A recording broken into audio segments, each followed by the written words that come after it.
Step 1. CAD Designing.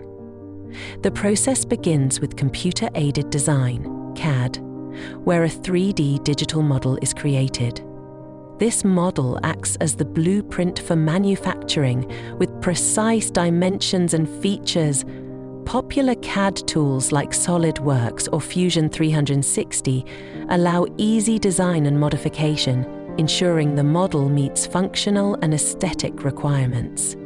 Slicing software such as Cura or Prusa breaks the model into thin horizontal layers and generates G-code, which provides step-by-step instructions for the 3D printer.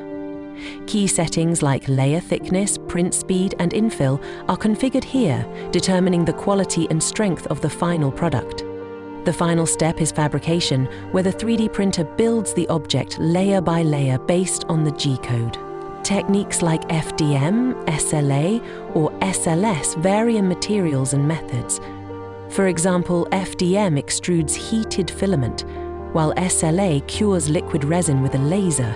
The result is a tangible object, often requiring post-processing for a refined finish.